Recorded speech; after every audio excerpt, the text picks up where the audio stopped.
Included in the goal.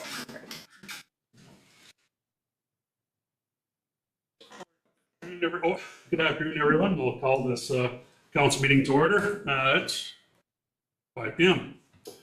Welcome to those online too. I do see Mayor Carlton is online. Welcome, Mayor, and those in the audience here tonight, and everyone watching online. Territorial acknowledgement. In the spirit of reconciliation, we acknowledge with respect the history and living culture of the Shinnebec, the people of the three bars known as Ojibwe, Odawa, and Potawatomi Nation, who have inhabited this land from time immemorial. We recognize that these lands are the territories of the Chippewas of Saugeen, the Chippewas of Nawash, collectively known as the Saugeen Ojibwe Nation, the keepers of this land. Georgian Bluffs is located on lands encompassed by treaties 45.5, 67, 72, 82, and 93. We reflect on our role as treaty people and that need to live in respect and peace and show respect to the first peoples who inhabit these lands and waters.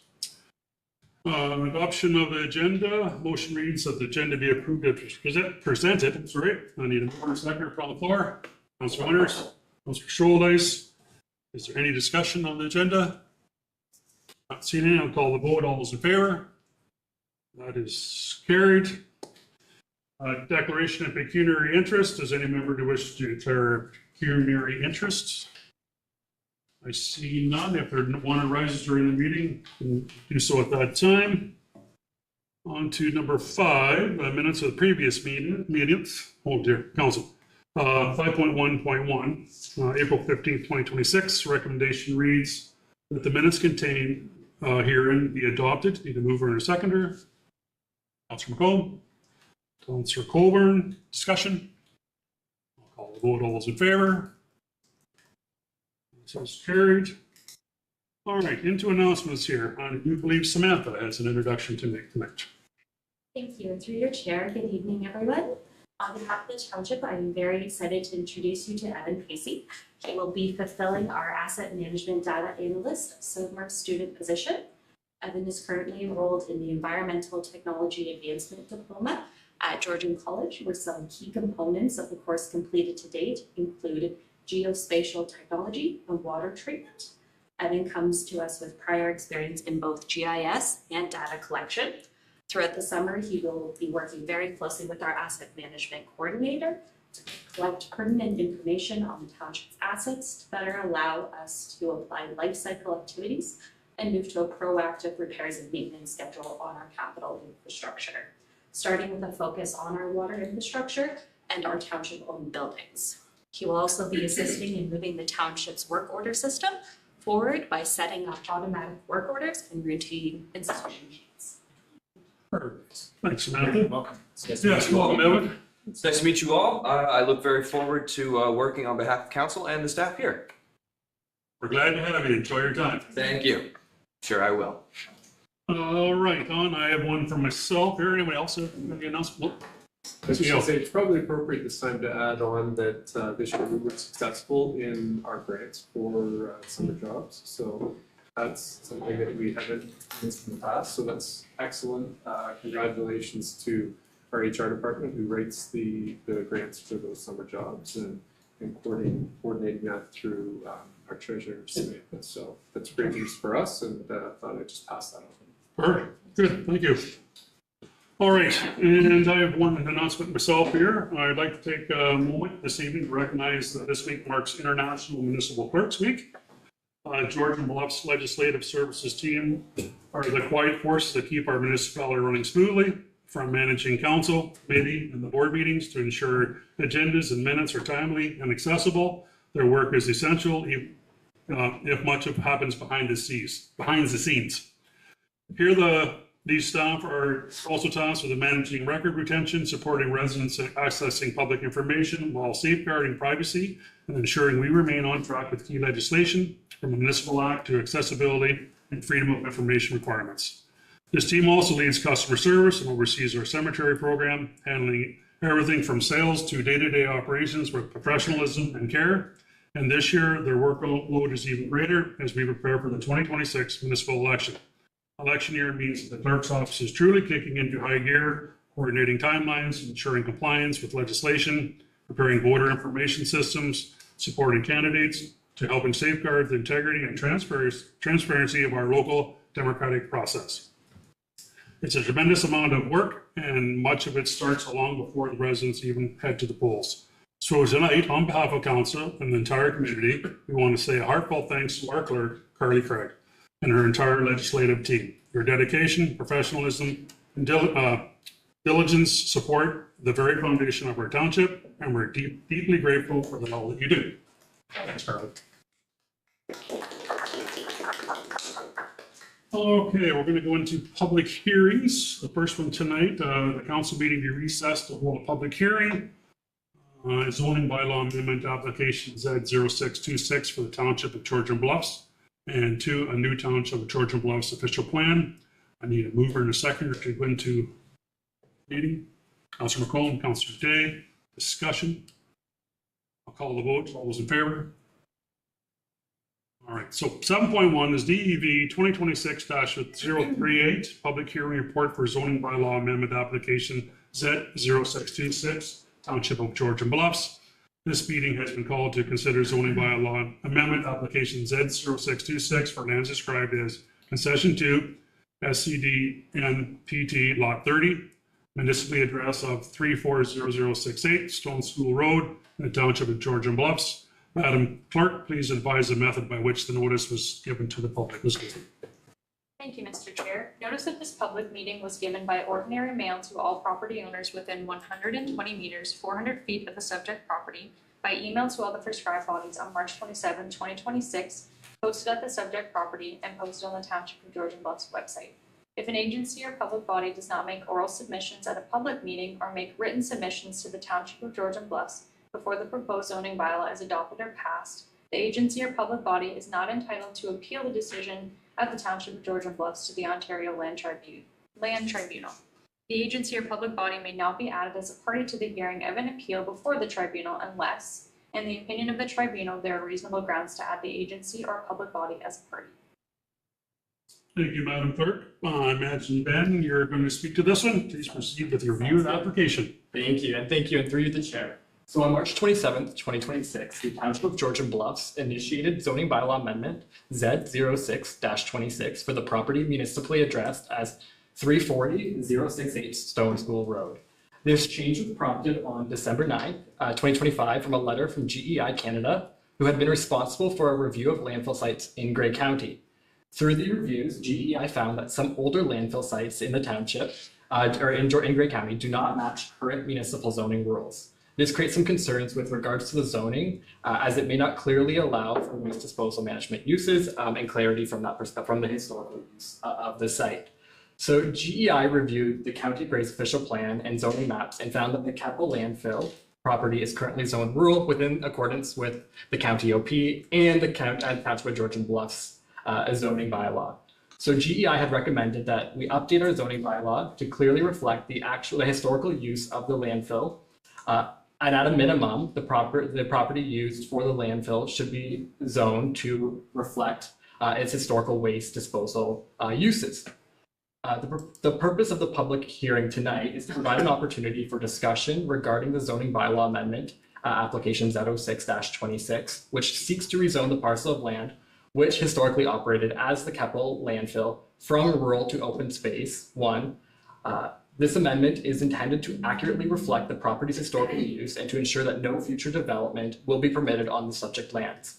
Staff are further recommending that a site-specific zoning provision prohibiting future development be considered in addition to the proposed amendment to accurately to ensure that no development going forward is permitted on that site, as Open Space 1 does permit low-intensity uses such as administrative buildings, but we don't want a township building on a landfill, so we're looking to nail down that use. So while staff note that there are currently no plans to declare the property surplus, this is a proactive approach to being taken to confirm the appropriate zoning of the lands to ensure that it aligns with the county's request and GI's request, and to ensure that the historical use of the property is represented in our zoning bylaw. Staff note that no physical changes of the subject lands are proposed. Through the approval of the zoning bylaw amendment, the historical use of the lands will be formally recognized, and this amendment is rather technical in nature and not anticipated to cause any impact on residents in the community. As it pertains to relevant consultation, notice of the application in accordance with Ontario Regulation 545-06 made under the Planning Act was given on March 27th, 2026 by mail to all property owners within 120 meters of the property, which is subject to the application, and to all required agencies. Notice of the public hearing was also posted on the property and the township's website in advance of the meeting. The following comments have been received to date. So we did obtain comments from Grace Novel Risk Management Office on March 27th, noting that the property falls outside of a vulnerable source water protection area, and therefore they have no comments pertaining to the application. GEI Canada provided comments dated on March 27th, 2026, noting that the property falls outside of the drainage area of a municipal drain, and as such, they have no comments. Grace Novel Conservation Authority provided comments dated March 27th, 2026, noting that GSEA has no objection with the proposed zoning bylaw amendment, and a permit is not required from their office. And then lastly, the County of Grey provided comments after the deadline for the report submission, but did note that the site, as illustrated on Appendix A of the county official plan, is an existing landfill, and as such, they are recommending that that site-specific provision be implemented in alignment with staff's recommendation to ensure that no development occurs on those lands. And should any development occur on those lands in future, appropriate studies are taking place, such as a D4 study in alignment with provincial legislation. With regards to public engagement, we note that at the time of writing this report, no comments have been received by members of the public pertaining to this application. And should any comments from members of the public trickle in as a result of this hearing, we will ensure that they are included in the staff recommendation report that is to follow. So following the hearing and subject to council's direction, we will prepare a recommendation report and a presentation for our future meeting. Thank you. Thanks, Ben, for the report. No members of the public registered with the clerk to provide comments in support or in opposition to the application. Does council have any questions regarding the proposed application? Councillor Day. I received two questions about it. One was on our behalf. Will the rezoning impair our own processes, such as clearing out culverts on the property? No, so it would pertain to, and through you, the chair, it would pertain to any redevelopment activities. Maintenance would classify as a rezoning amendment. And the second question, because this land is, and correct me if I'm wrong, because I did zoom in on the map, but I don't see all the details that I'm most familiar with. But this is the land where Bruce Ski Club now has a ski trail. Correct. And there's also a fairly new mountain bike club that has been putting some trails in that area as well. And they would like to know that, generally speaking, club members are curious if this will preclude buildings like the bus shelter, which is just a spot, it's just a shelter in the woods where skiers can stop and leave a jacket when they're out on the trails, or the more elaborate Jerry's Place right in the parking lot where skiers can go in and warm up and change their boots and whatnot. So just looking ahead long term, how will this impact future recreation experiences for people? For sure. And through you, the chair, we can definitely note that in our staff recommendation report to take those considerations into consideration before we bring that report back to council. With regards to that no development provision, we probably would want to do some more research to make sure that we're not prohibiting a bike shelter or something along those lines.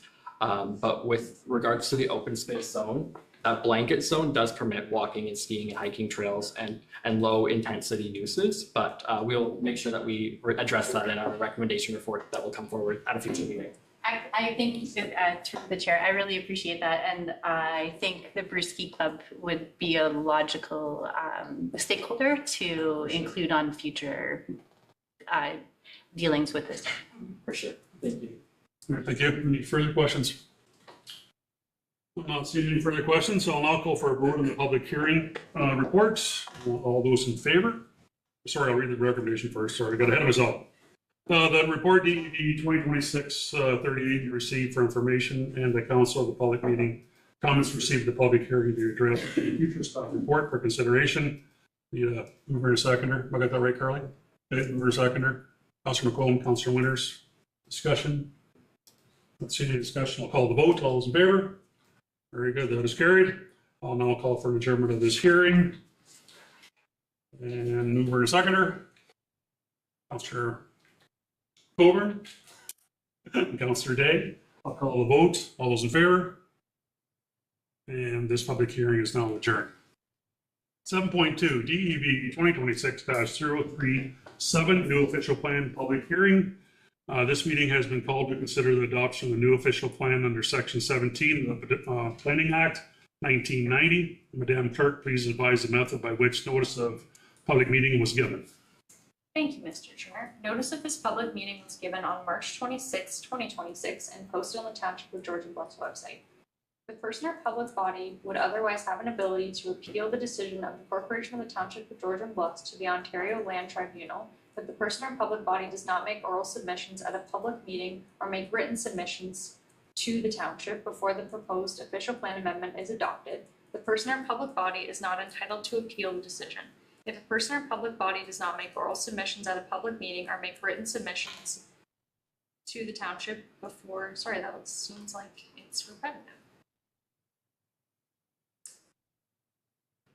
Is not. Sorry, it just sounds repetitive. If a person or public body does not make oral submissions at a meeting or make written submissions to the township before the official plan amendment is adopted, the person or public body may not be added as a party to the hearing of an appeal before the Ontario Land Tribunal unless, in the opinion of the tribunal, there are reasonable grounds to do so.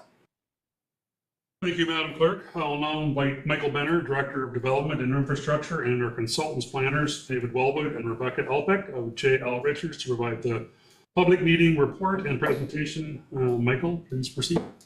Thank you.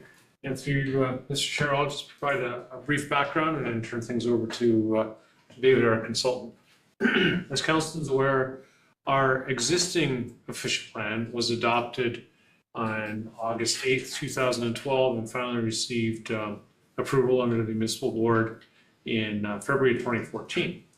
The Ontario Planning Act that governs official plans requires that municipalities update their plans no less than every 5 years.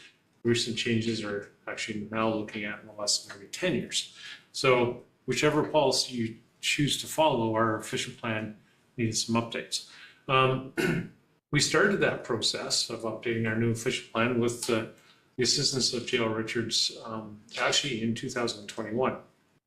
And over the years, we last few years, we were able to come up with, we followed it originally as an update to the existing official plan as opposed to a brand new official plan.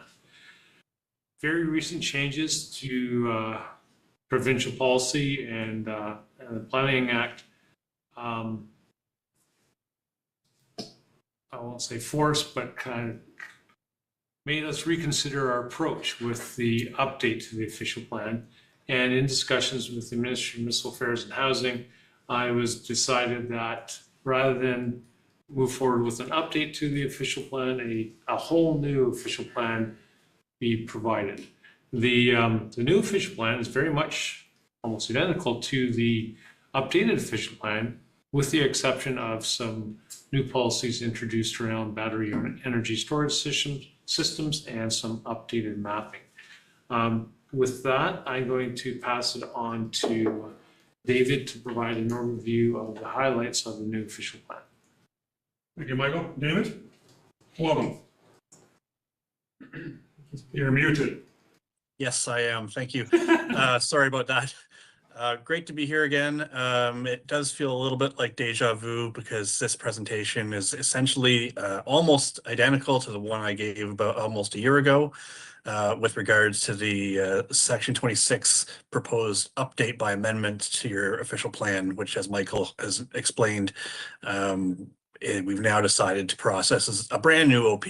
I will go through a couple of the things that are different here, and I'll try not to spend too much time on slides that I already covered with you. Although for the benefit of folks who this is new subject matter to, who are listening in, I will spend a little bit of time on each slide. We'll go in to slide number 3. So I'm going to start with an overview of the planning system. Then I'll talk about what is an official plan and what our project entailed here. We'll talk about the overview of the different phases of the project, and we'll finish off with a look at just some of the policy areas in the official plan and then next steps. So really, what is Planning 101 is kind of the first slide here. So this is just a description, essentially, if you will, of the Ontario Planning Framework with the Planning Act at the top. And there's a bit of a joke in planning, which has affected the timeline of this official plan, that the Planning Act changes about every 10 minutes. So we've been working hard to stay abreast of all those changes to the Planning Act. That essentially provides the guiding framework, the legislative framework for everything that follows. So in Section 3 of the Planning Act is a reference to the minister's ability to pass policy statements under the Act to address the provincial interests that are listed in Section 2 of the Planning Act. And so that policy statement is called the Provincial Planning Statement. There's also provincial plans such as the Niagara Escarpment Plan that we must follow. And then the next kind of rung down the pyramid, if you will, is the Grey County official plan. So we're doing the township's official plan update, whether it's by a brand new official plan or a Section 26 update to the official plan by amendment. We have to conform with the county official plan, be consistent with the provincial planning statement, and have regard for those provincial interests in the Planning Act. The next step will be updating your zoning bylaw, and the Planning Act gives you a couple of years to get that process underway after you have a new official plan that's come into effect. So move on to the next slide.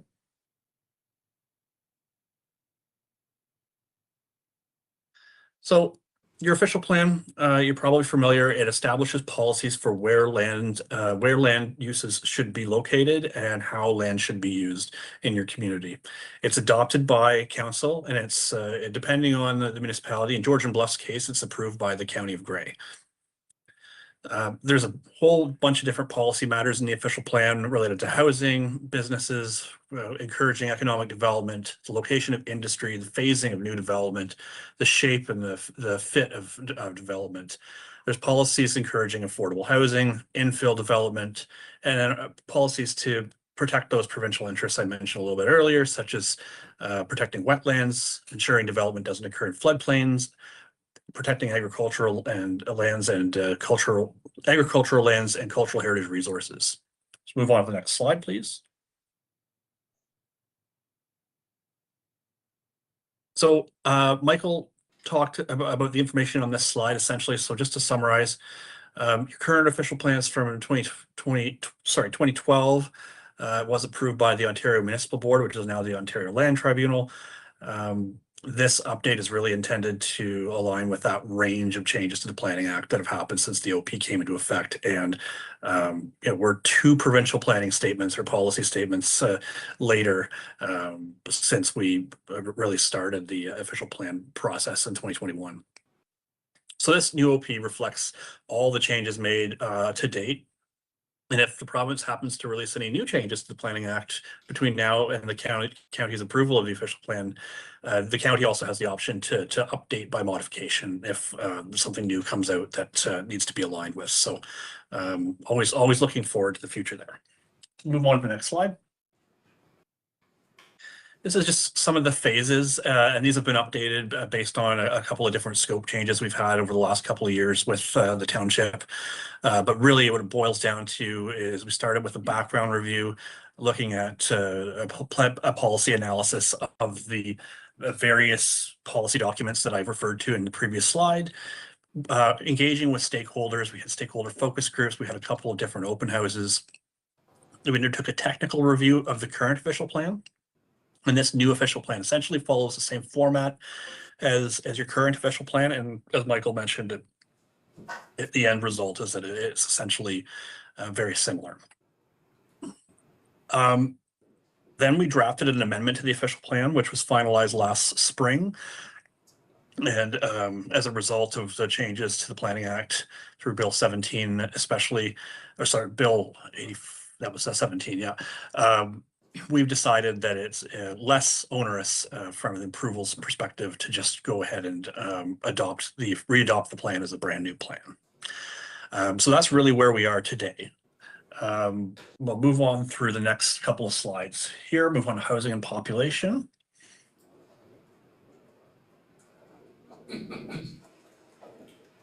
So the policies for housing and population are essentially the same as the ones that were before you, we last looked at it. So we have done an update to address a 2026 update to the County of Grey's growth management plan, which will inform the county's review of their own official plan.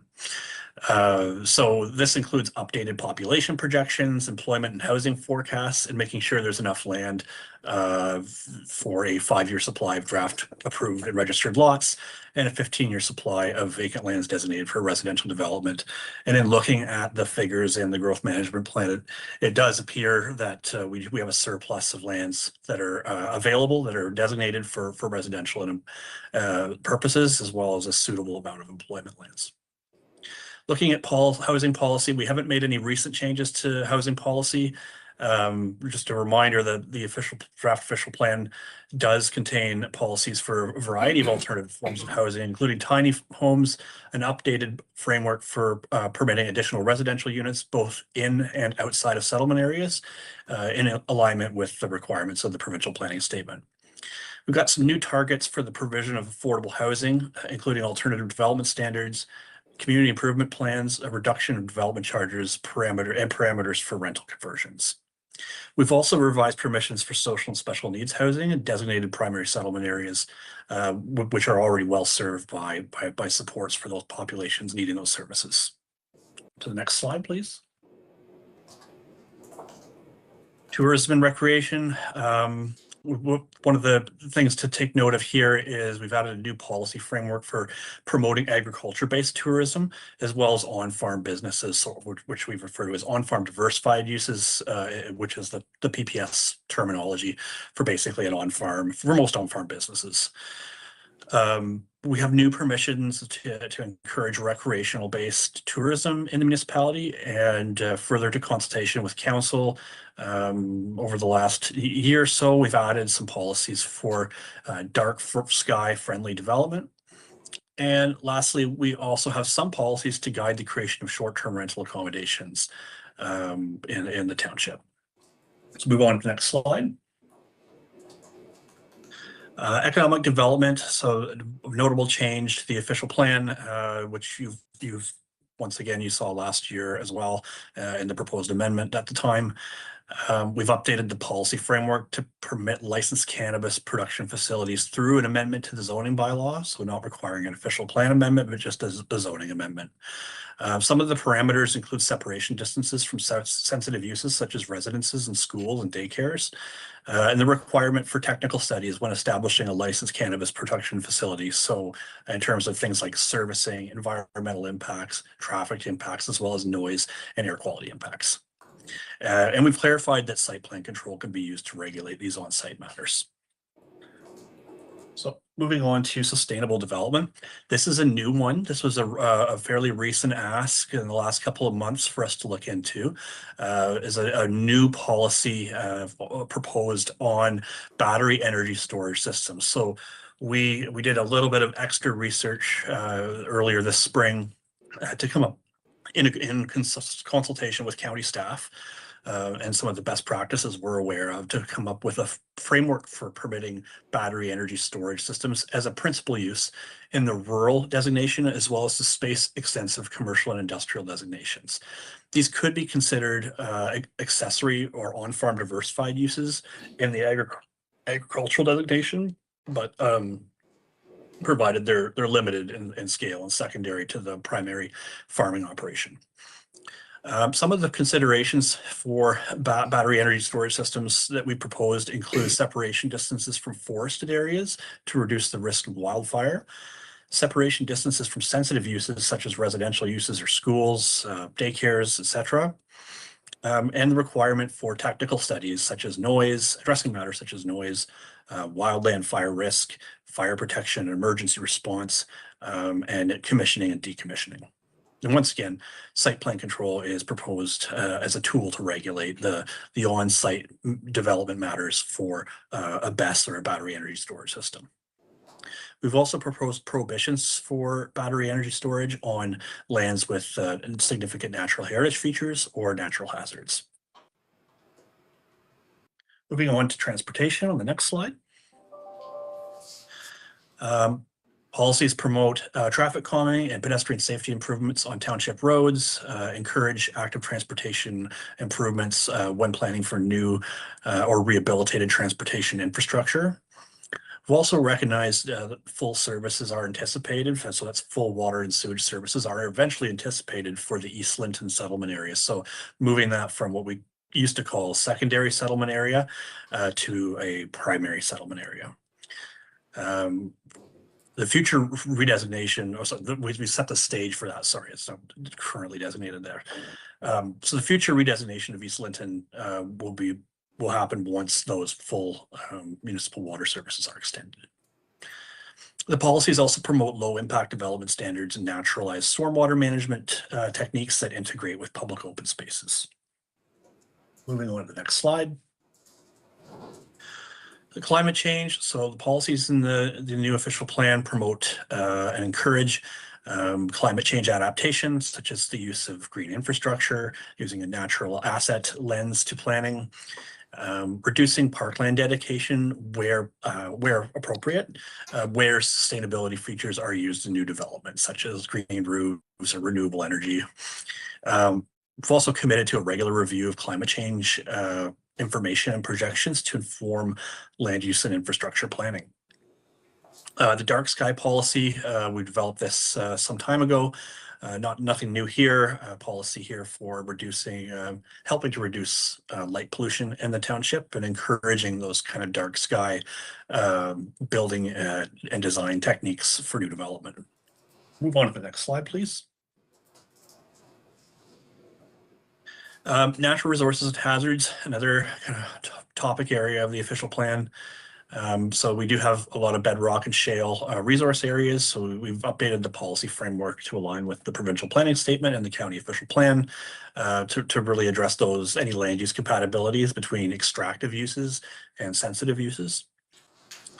Similarly, we've updated the policies for natural hazards to make sure that we're following the best practices and recommendations from the county and the conservation authorities with regard to those natural hazards, such as floodplains, steep slopes or erosion-prone slopes, presence of wetlands, karst topography. We've also updated the requirements for any required technical studies for any development that's proposed adjacent to these features. So move on to the next slide. Source protection. We've made some updates to the plan to address the policy framework to ensure alignment with the Gray Sauble source protection plan. And that plan requires that official plans prohibit and zoning bylaws prohibit or manage risks to significant drinking water threats in consultation with the Conservation Authority. There's policy also requires a notice from the Risk Management Office, who is a staff of the Conservation Authority, with a complete application where development is proposed that may have an impact on source water. We also have, as I mentioned earlier, policies promoting low impact development standards where appropriate, where development could pose a significant drinking water threat. Moving on to the next slide, please. We've added a land in terms of cultural heritage. We have added some policies regarding engagement with Saugeen Ojibwe Nation throughout the plan, as when we've added a land acknowledgement into the kind of the front section of the plan.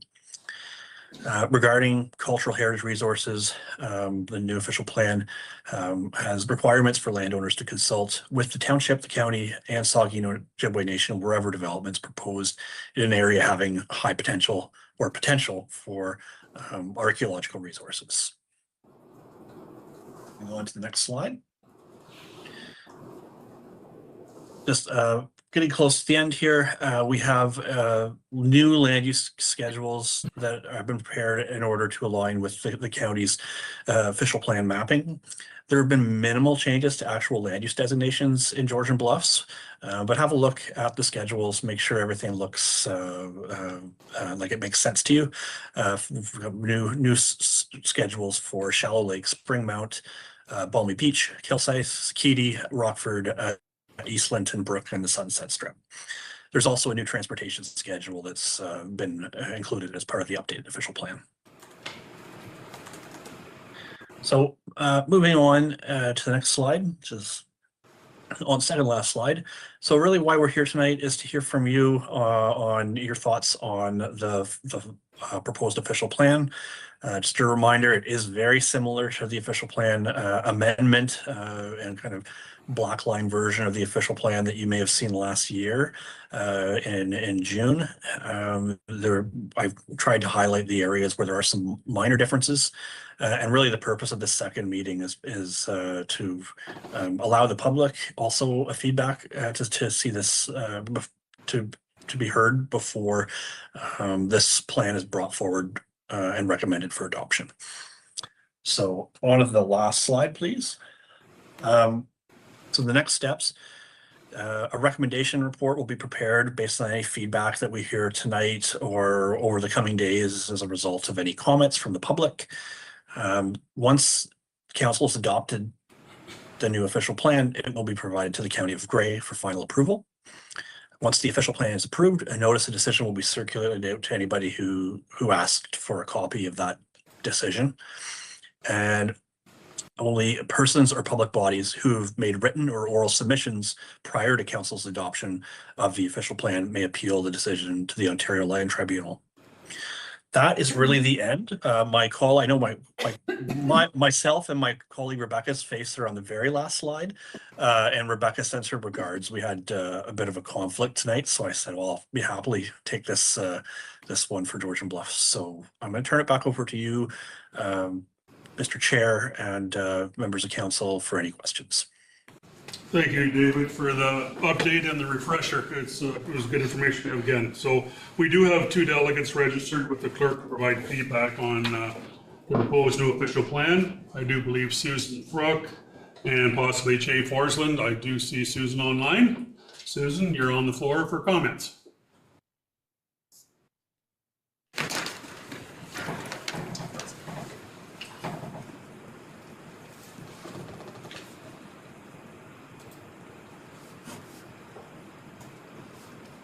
I apologize, I couldn't unmute. It's Jay Forsland speaking on behalf of Susan. We were just concerned about our area, any changes that could potentially happen. I had a quick review of it today. It appears that the new official plan hasn't changed in our area. The Brook residential it lands east of Summer Street was the specific area that we were concerned about. And it appears that those has not changed at this time. That's section 3 lot creation policies in Brook. Anyways, that's all I had to say today. Like I said, a quick review today of what I could find. Nothing has changed, and we appreciate this opportunity. Thanks, Jay, for those comments. Yeah, as far as I know, Shane, Michael, did you want to speak to the all on that piece? I just provide a very brief review through Mr. Chair. The Brook settlement areas is a little unique in the township in that there are existing drainage problems in that area. And as a result of those drainage problems, there's new development, especially infill development, could have a bearing on the existing septic systems as well as the overall drainage in the settlement area itself. So our policies generally discourage new development. If new development is proposed, there's a whole list of technical studies that would be required, but generally speaking, it's new lot creation is discouraged in that area. Thank you for those comments, Michael. And Jay, thank you for your comments. On to the council. Does council have any questions regarding the proposed application? I have a question. Oh, So you're saying you can't build there? Oh, sorry. Ken Burrows. Tell us who you are. Ken Burrows and from 807 15th Street West. You can't build there because of drainage, because my concern was the well itself. If he puts a well in, if he put a well in next to another one, and he has to go deeper, like what would I do in that case? Like I have, yeah, okay. I have one spot where I can have my well. Right. And it's at 125 feet right now. So if he goes down 150 feet, if he does have the opportunity to build there, and I have no water, like who would that be on? Right. So That's my question. Ben, you want to speak to that? Sure. Thank you. So I believe if you're referencing Barry's construction application Z05-26 for 111 Summer Street. Sure. So that application has been pulled from the agenda tonight. Okay. Based on a result of the previous meeting. So the applicant has pulled that from the agenda tonight. So there's no approvals being granted at this hearing tonight. So it has been pulled. Okay, that's all I need to hear. Yeah. Thank you very much. Thank you, guys. I'm sorry, Thanks, Ben. podium malfunction. That's okay. It just made it a little more interesting. All right. Thank you. Thanks, Ben. All right. Does council have any questions regarding the proposed application? Council. Thank you, through you, Chair Pringle. I'm not sure if I'm directing my question to staff or the consultant, but it's a bit curious to me that we have, I wonder, do you want me to wait a second? Or? Yep.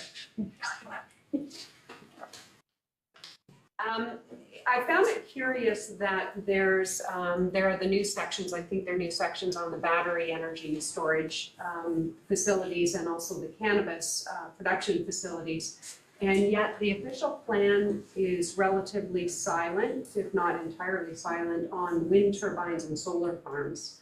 So I'm curious as to why that is. Is that typical of small rural municipalities? And is it because the province has sort of a greater regulatory role in those kinds of production facilities? Nicole? Certainly, and through Mr. Chair to Councillor Colburn. With respect to the battery energy storage systems, they're relatively new to the approvals framework in Grey County and the province.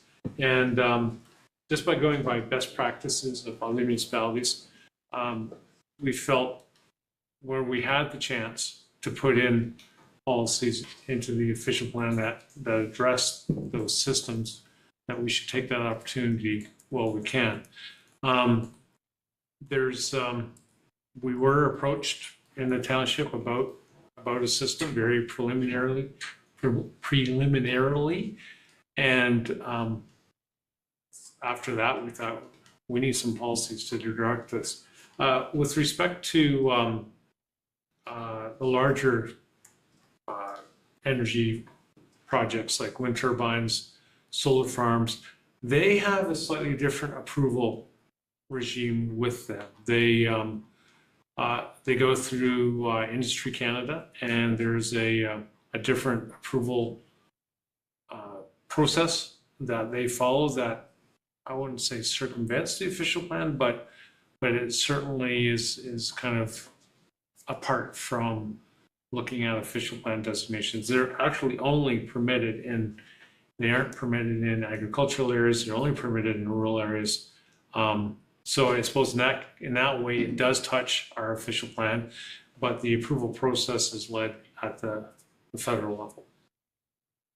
Thank you. I know we've had conversations about this in the past, and I think it's mostly last term of council perhaps, where it was felt that we needed some guiding statements in the OP that might inform the subsequent updates to the zoning plan around things like wind turbines. But I trust your professional judgment that this is perhaps not the time to include that in there.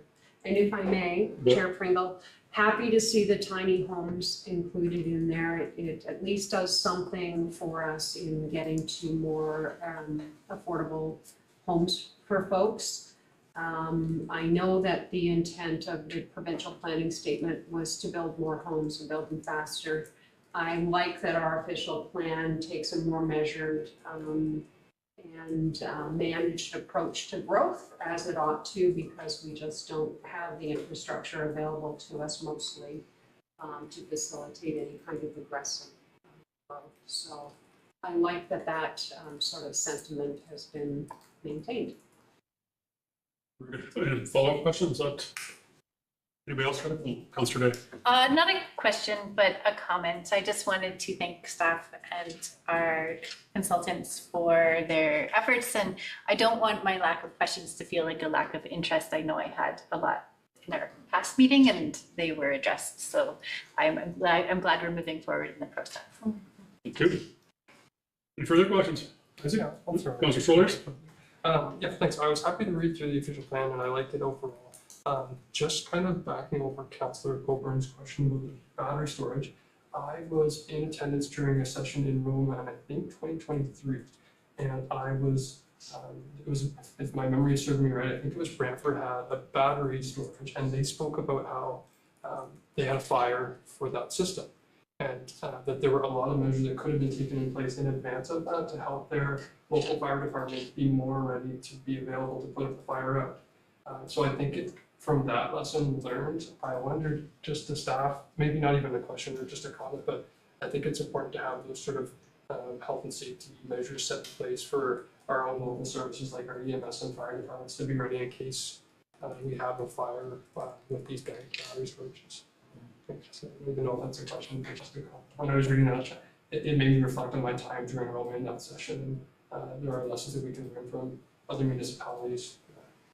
If I'm assuming my memory is serving right, and that it was Brantford talking about that, but we can learn from Brantford and other municipalities about this. Very good comment. Councillor Colburn? Thank you, through you, Chair. I'm looking on page 22, and this has to do with our short-term accommodations. Very specific language here regarding site control. Under 5B, we've stroked out the line under number 4, Roman numerals number 4, operational fire and safety plans approved by qualified municipal inspectors. I know that's what we moved to because of logistics, and I guess I'm wondering, should there not be some other statement there instead to, like, what are we doing to ensure that those important safety standards are being met? Like, is a document signed to say the operation has met fire safety standards, or what is there in place of that one line that's been taken out entirely? Michael? Thank you, and through you to Councillor Colbert. We do I guess you'd call them almost pre-approval inspections. Our fire safety officer does inspect the proposed use after it's set up with our building inspector to look at life safety issues like proper exits, proper window sizes, ingress and egress marked and located, adequate smoke alarms, CO2 alarms, that sort of thing. And Ben's a little more involved in that than I am, but I do believe, as well as Sarah, is there are agreements to be had with the operators to ensure that those matters, if they aren't already in place, are put in place, and that those systems are maintained. Yep. Any further questions? Cool. Thank you, Mr. Green. Councillor Colburn may have one more question. I was scrolling through all of my notes here. I maybe do not. Yeah, the question that was posed regarding the settlement area of Brook to the east of Summer Street was one that I had wondered about too, because that came up at Committee of Adjustment. There, I did have one other question. Page 66, when we talk about the airport, Martin Keppel International Airport, it lists the airport commission as the operator of the airport. Is that old information? Because it's a private, it's the Owen Sound Flight Services, the private owner that's the operator now? To you, Mr. Chair, to Councillor Coburn, you're correct. That's, we will correct that in the, it probably should be more vague as to listing an owner, just that it's there. It is under private ownership now. I can't recall the name of the owners now, but they do have great plans for the airport, so I'm told. They want to extend the runway to allow for bigger aircraft and then expand the commercial, airport-related commercial, industrial, as well as more, because there's lands south of the airport, they're still on the airport lands, but south of the runways that do have potential development for commercial industrial uses that they want to explore as well. Very good. Yeah. So, Oh, yes. thank you, Chair Pringle. Just to follow up on that too, it seems like that section is maybe a holdover from the days perhaps when we owned it. Is that? It could be, yes. So we talk about encouraging, business and commercial interests in the vicinity. Is that really our role now? Is that, now that we don't own the airport anymore? I wasn't sure if that was another oversight in the fact that the ownership has moved, or if that's still something that we see as important. Michael? That's you, Mr. Chair. Certainly from an economic development perspective, the townships would certainly have an interest in what's happening there, even though we don't own the lands. We still would have policies in place for the use of those lands, and certainly encourage the use, especially if it enhances the airport and other related emerging technologies like things working with the nuclear facility and isotope development. Very good. Any other questions? Mayor Carlton? Thank you, Deputy Mayor. Good evening, everyone. I just have one. I think the rest of my questions have pretty much been answered, but page 55, there's item 3, says council may consider waiving or reducing the above required parkland dedication rates for development of affordable housing.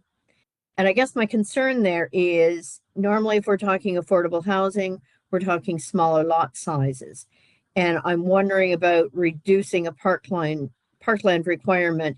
In that case, I would think we want to maintain parkland to be sure that affordable housing has a place to go for children, for adults, whatever. So just wondering why that's thought that we would waive it in that case. Thank you. Question, Michael? Thank you. I'll take a shot at this, but I think David might be able to help you. And through you, Chair, to the Mayor. I think I have to look at that camera, right? So you can see me. I believe, and my memory's a little bit fuzzy on this because there's been so many changes to policy. I believe there are new policies under the Planning Act or the provincial planning statement that do encourage reduction in parkland, or the ability to reduce our parkland requirements for affordable housing. But I'm hoping David, who is a policy guru, will be able to answer that better.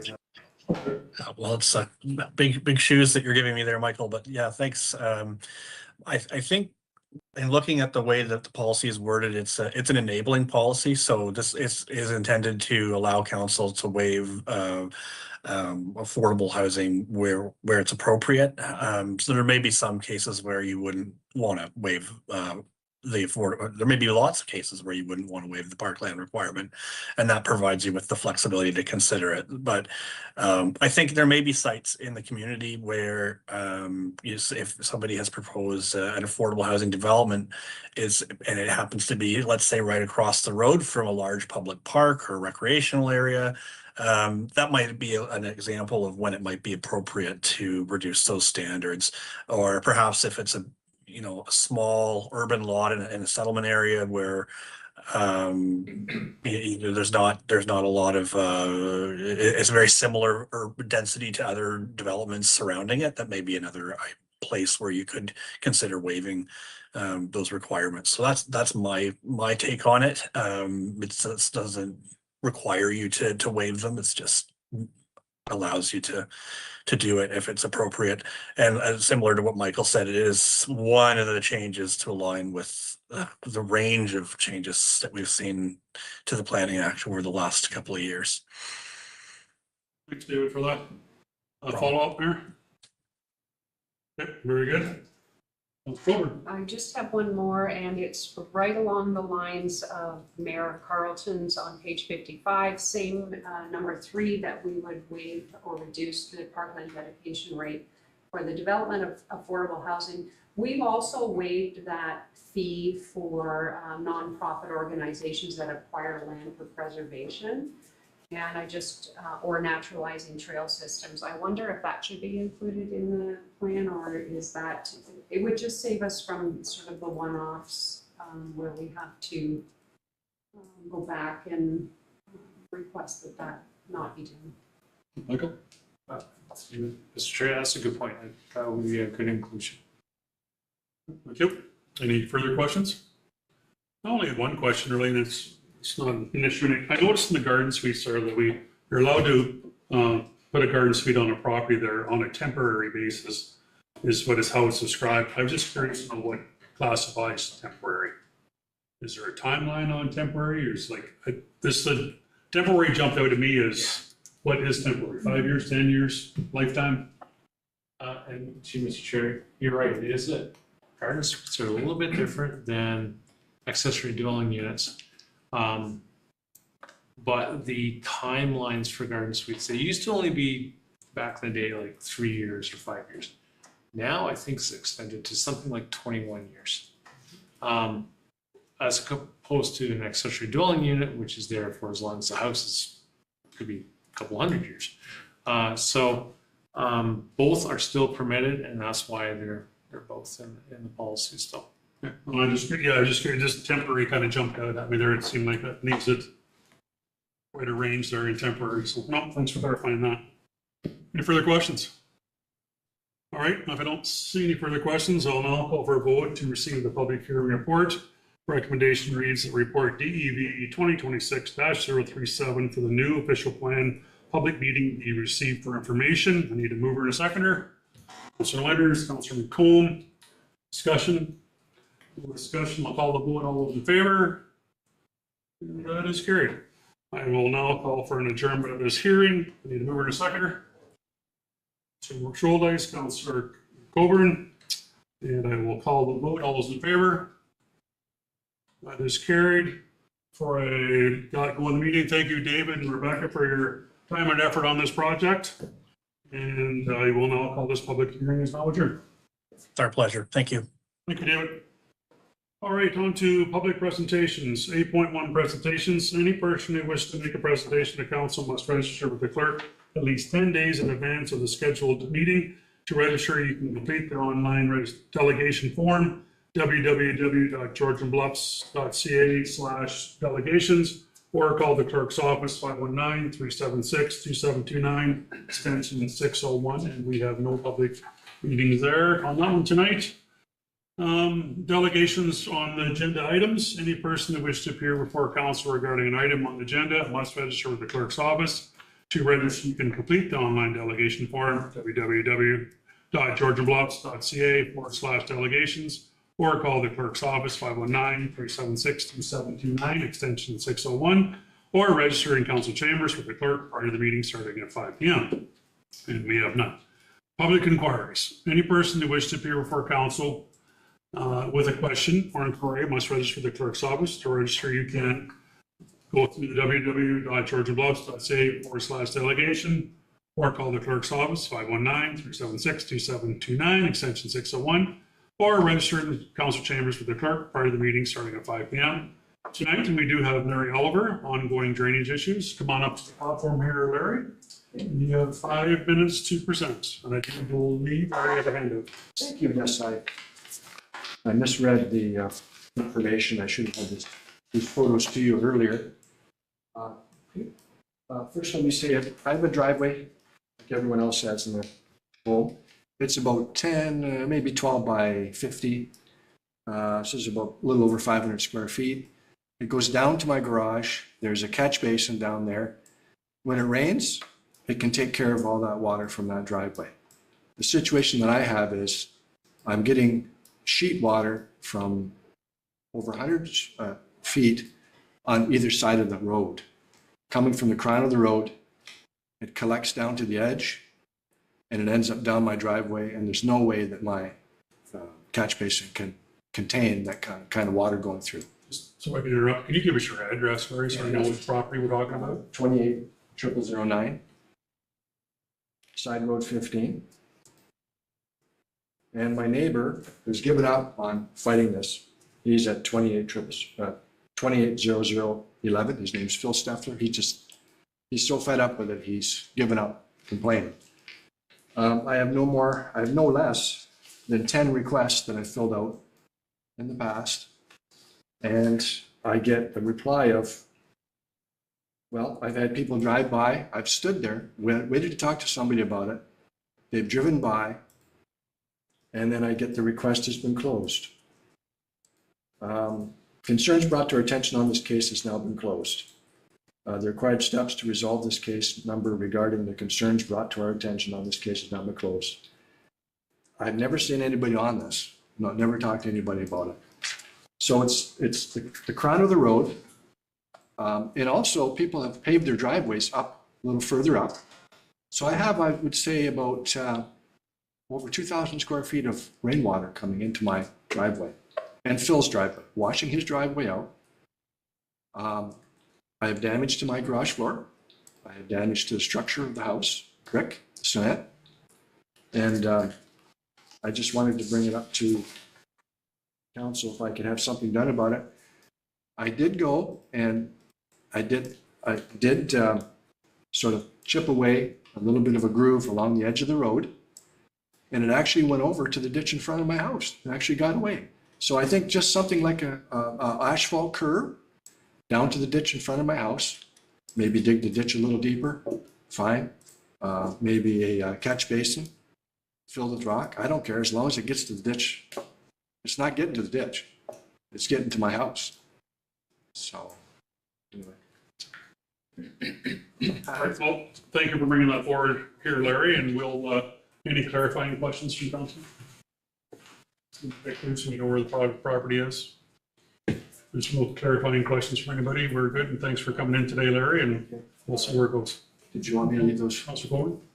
It's not for Larry, so I don't Okay, want to yeah, confuse matters. It's a comment. Mr. Oliver has stated that he's sent in requests. I imagine that's through Contact GB and gotten back the matters resolved without any communication. This is probably the third time I've heard the very same concern expressed in the last month. So I don't know what can be done about that, or if we need to look into that, but if there is some kind of resolution that's being indicated to the residents, then I think they probably expect and deserve more information about what has been done and what has been looked into, just so that they don't feel like their concerns are ignored. No good comments. Say, what do you want to comment? No, and just as we're speaking, we're looking through our Contact TV database here, so we'll take this away and we'll do a bit of an audit and have a look at what's happening here. I think that we have had experiences from people that are sharing a concern and then getting an automatic auto-generated email that a case is closed and feeling like, well, it's not closed for me. So, I think that can have a jarring impact when we're trying to be efficient in closing cases, but it may not feel closed for a resident. So I appreciate that. And I've got the address here. I want to have a look at it. We've heard a couple drainage concerns on that particular road. And we were actually discussing it with the operations manager yesterday, and I was sending him out to look at some other properties that were not this. So thank you for sharing that, and we'll more to come. Thank you very much. Thanks, Larry, for coming and taking the time to present that to us. Thank you. Oh, Councilor Bear. And just to, also for staff, just to confirm what you just spoke about through you, Mayor, that, Deputy Mayor, that doesn't take a motion on our part later this evening or a notice of motion this evening. Communication will occur with the folks who received that message that the case has been closed. Sorry, let me just, I get a little bit tongue-tied when I use the wrong title for our lovely deputy mayor. Do we need a notice of motion this evening to have any action taken part by staff? I think the notice of motion is up to you, but my intention is to sort of audit this particular case and get back to. Thank you. Speed up the process. Just got one more piece in that. This, I hate even saying it out loud because I hate to make work for people, but something that I would suggest just from my life in the private sector is that as much as it's difficult to, leaving things in limbo, it isn't good for a customer. So in this case, the customers are a resident. And so I wonder, I know this could be controversial, but I wonder in general if it would be possible when we respond, when we as a township respond to our customers, that we kind of let them know what the resolution is. So the resolution is we went out, took a look at it, and we think we can do something about it, and it's on us right now, and we'll get back to you. Or the resolution is we went out and we took a look at it, we told you what you should do about it, and now it's on you. And if you don't like that answer, then here's the appeal process, that answer, or there is no appeal process, or whatever the case is. But I just feel like we live in a world where we open a lot of tickets, and maybe I'm a little sensitive because I have a lot of tickets open right now with various vendors.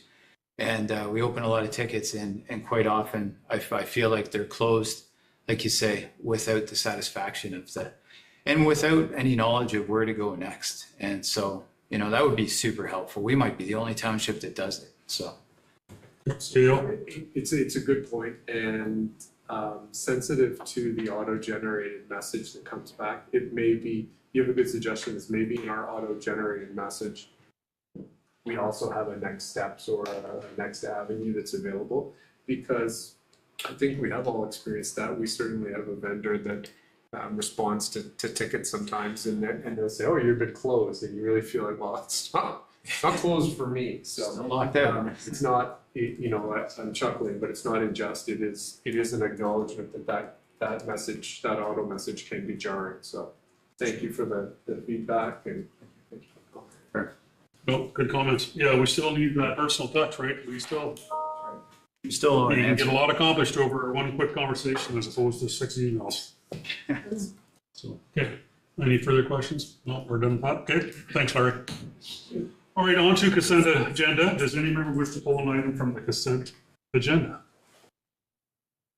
Control it. I'd like to pull 9.1.2 support for Finley's Law and Emergency Relief. 9.1.2. All right. Any further? Not seeing anything from the mayor up there. Nobody else. All right. All right. So the recommendation reads: the Council of the Township of Georgian Bluffs adopt this consent agenda for information as circulated. Last item, 9.1.2, and that all actions contained herein be approved. I need a mover and a seconder. Councilor Scholz, Councilor Winters. Discussion. We pull that first. We pass this and then pull that. Okay. I'll call for the vote. All those in favor? That is carried.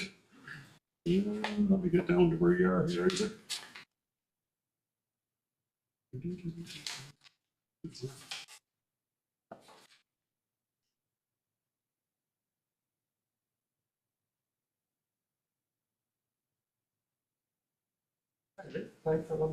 Yeah. Yeah, so now we're down to consideration of items separate from the consent agenda. And Isaac, you pulled 9.1.2. Yeah. You're on the floor. Yeah, thanks. So I was happy to see the Western Ontario's Warden Caucus adopting a motion to support Finley's Law of Emergency Reform. Working in the ER locally, this hits pretty close home for me. Reading through the motion, I think it captures what we're seeing on the front lines quite well. We're seeing higher patient volumes and longer wait times, the highest reported over the last 15 years. We're seeing more complex acuity, daily staffing pressures and ongoing shortages, and admitted patients tying up our emerge beds, all of which backs up into the department and drives up your wait times in the public. You're also seeing the downstream impact on ambulance offload delays and paramedic services, which affects us at a municipal level. So overall, I think it does a good job reflecting the reality of the importance of timely access to care, especially when it comes to children. And I support the direction of this, so I think this one is an easy one for us to add any sort of support onto, and I'd like to put a motion forward, so we just echo some support for this. Very good. That is great. So you'll put a motion on the floor to support it with a letter. I imagine we're supporting the letter. All right, that's good. And Councillor Coburn is going to second that. Discussion? Let's see, discussion. We'll call the vote. All those in favor? And that is carried. Thanks, Councillor Scholes. All right, moving on to information reports.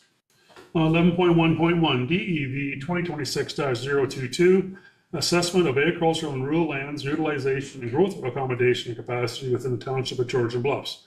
Recommendation reads that all information report contained herein be received. I need a mover and a seconder.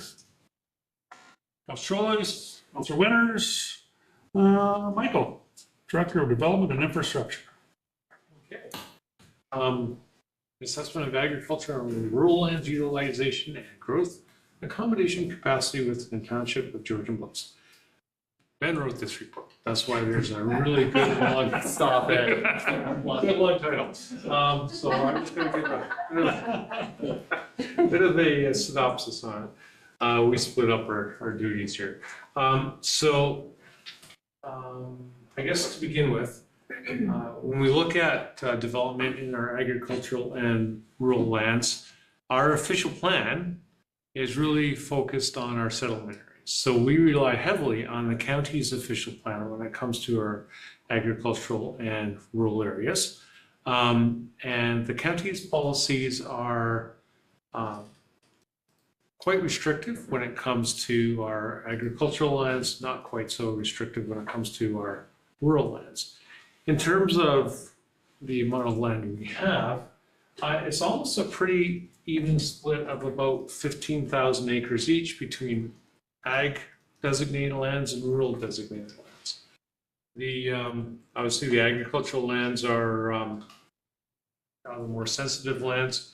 We also have both of those land use types are intermixed with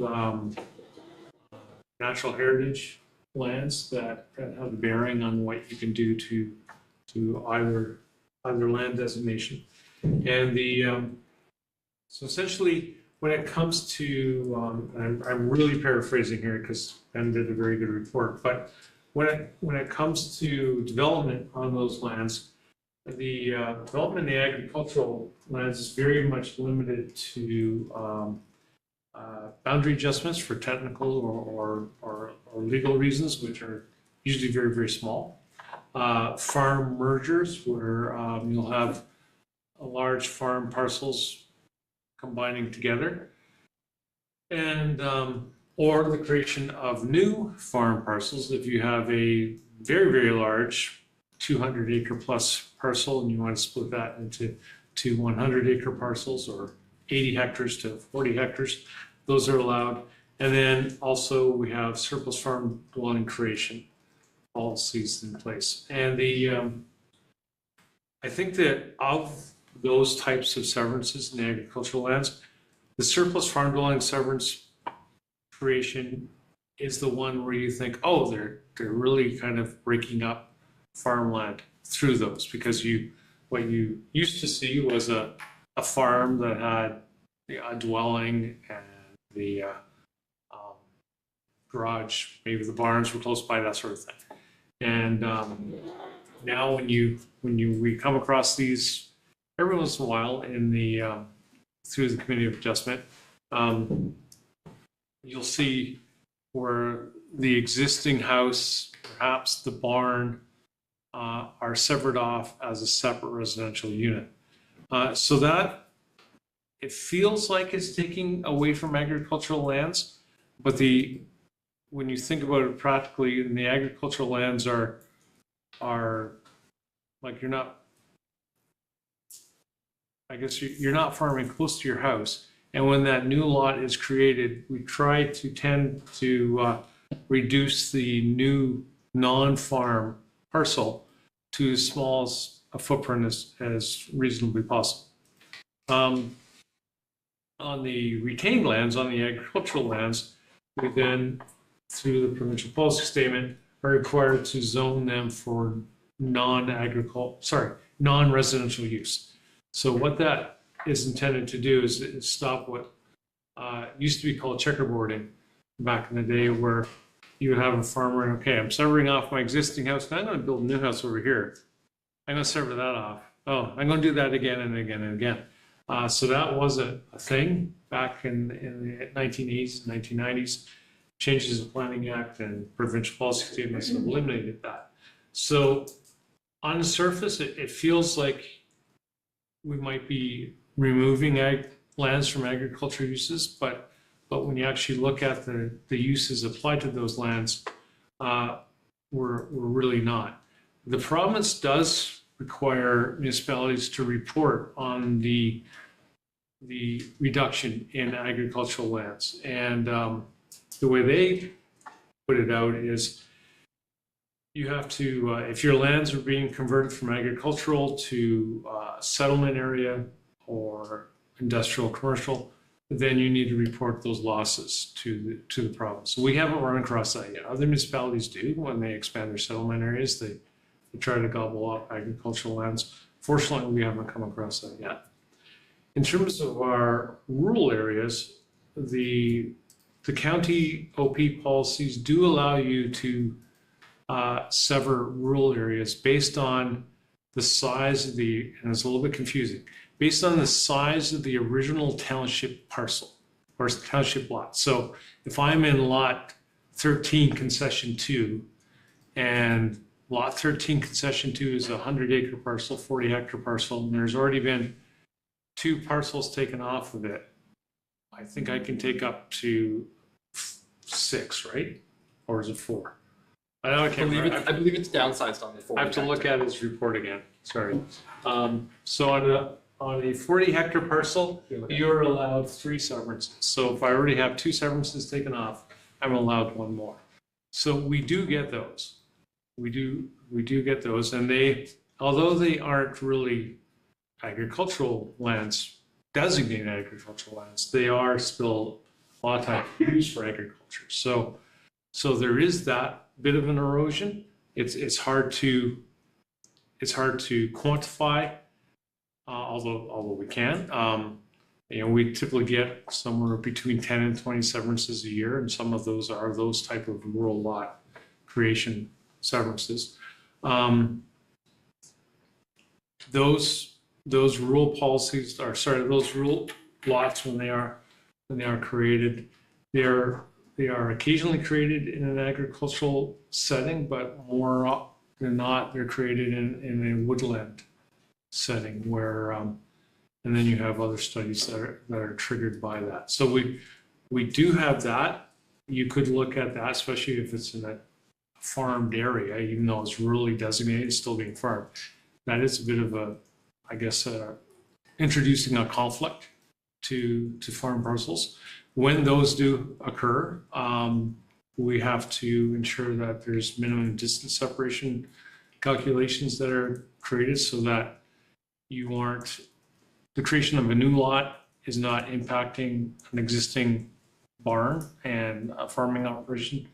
And conversely, if you have an existing lot and you want to build a new barn, those policies also come into play. So I think certainly more work would have to be done, and it was kind of alluded to a little bit with the growth management numbers coming down through the official plan policies. But the county has just very, very recently done a growth management strategy for all of Grey County. They've given the township an allocated number of 1,000 new units, and it's up to us to figure out where those should go. We really want to focus on our settlement areas as opposed to our rural and agricultural areas, because those areas need to be preserved. You can't make new agricultural land unless you rip out a whole bunch of trees, which you don't want to do either. So our agricultural rural areas are very important to us. it's more important to focus on our settlement areas. And I think as staff, what we would like to do is take the numbers that the county has presented to us and do a bit more of a deeper dive on can we actually accommodate that growth within our settlement areas based on the current services that are available to us? Or do we need to look at upgrading our services to be able to accommodate that growth? Right now, I don't know. The provincial policy statement or planning statement does say that we need to accommodate, we need to have 15 years worth of growth already designated. I don't know if we have that yet. I think we probably do, but I think we need to look at that a little bit closer. Yeah, thanks for that, Michael. Yeah, I was thinking the same lines there too when I was reading the official plan there about, 15 years ahead.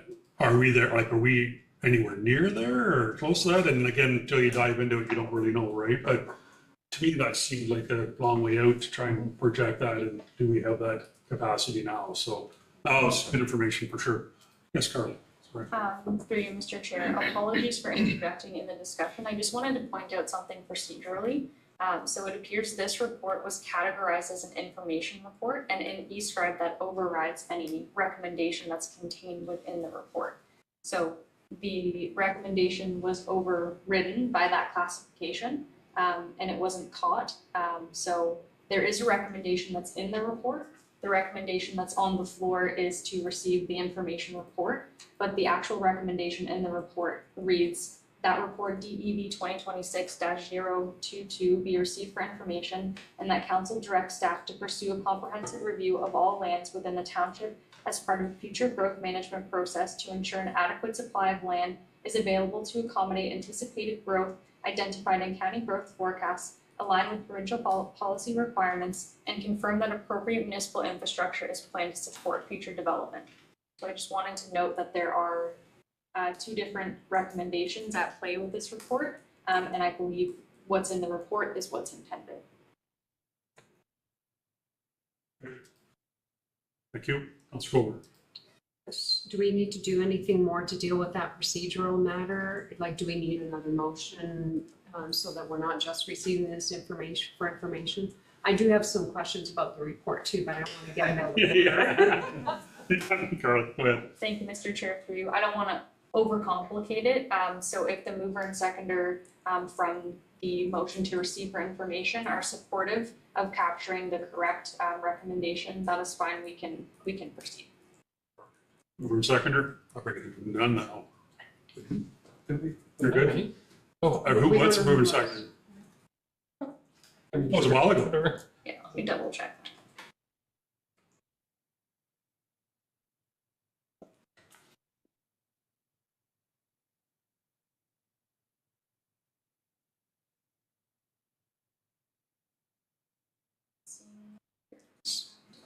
Isaac and Rick put this on the table.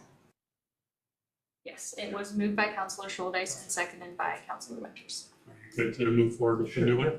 Councilor Winters, good, very good. I like the second one a lot better. Councilor Gober. Thank you, and through you to Mr. Benner, thank you for this report.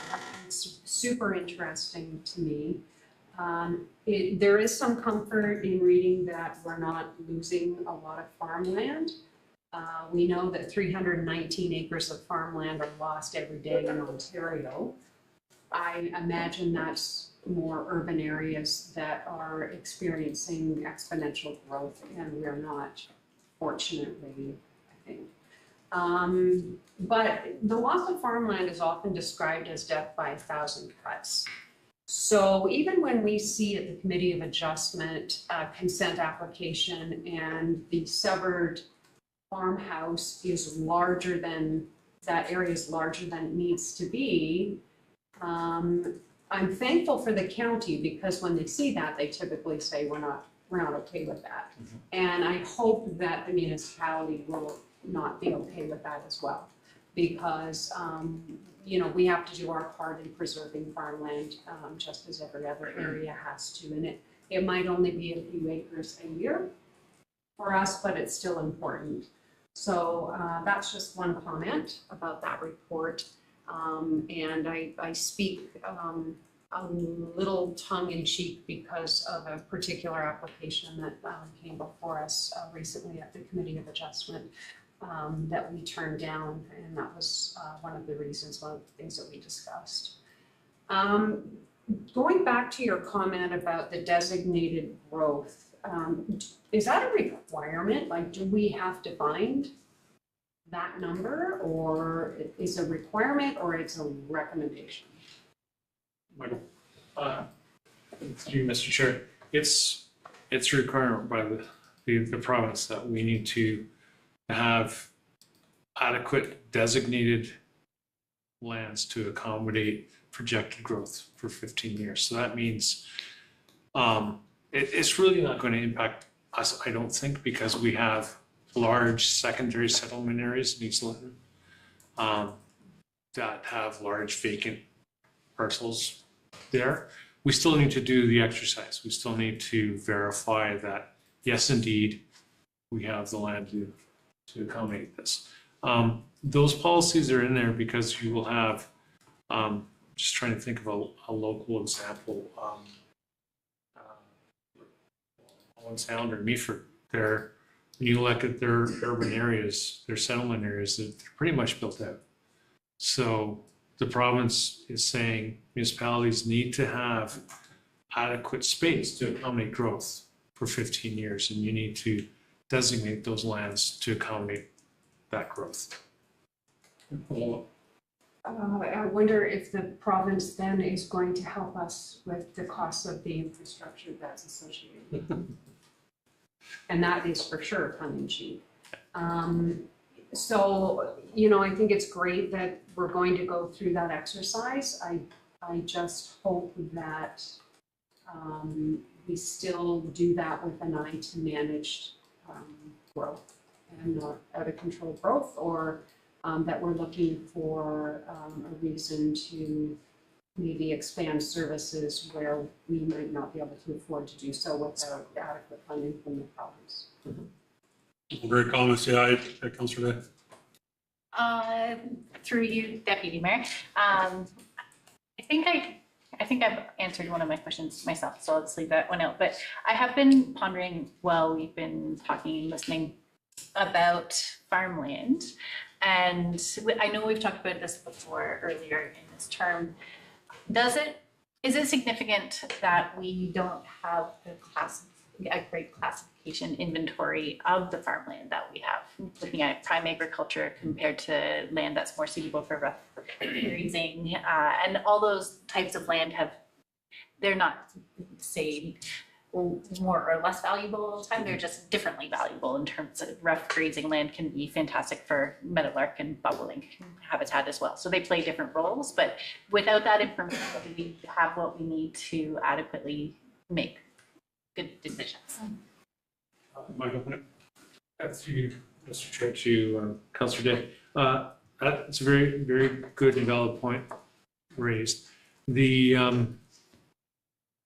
When you look at how the county designates agricultural lands, they look at class 1, 2, and 3 soil lands as what they call prime agricultural lands. And then classes 4 to 7 soils, which are supposedly less productive, are then classed as rural lands. So it used to be that, and again, I don't know why I keep going back, maybe because I'm getting old and I have to rely on my long-term memory instead of my short-term memory, but it used to be that you would have your prime ag lands and then your secondary agricultural lands, that sort of thing. So a few years ago, that was basically done away with, and they just simplified it to agricultural lands and rural lands. But those maps still exist where they show the soils and what would be considered primary agricultural lands. So the county does have those. They did look at those soil land classifications when they came up with their land use designations. The county is also starting to work on their next iteration of their official plan. So based on that and the latest science, our land use designations may change again. Councillor Day. I might ask my other question, because I'm genuinely not sure of the answer and not sure how significant it is. I do wonder if it falls more into the topic of settlement areas, but I'll see how this goes.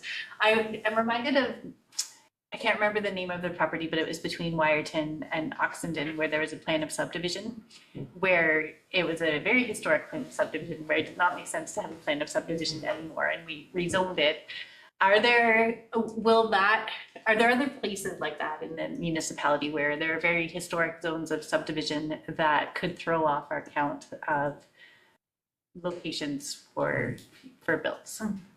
So, to Mr. Chair, that was the Plan 180 plan with the Heidoff suburbs, I believe. Yeah, there are areas where you have these really, really old plan of subdivisions. Brooks, a good example of one.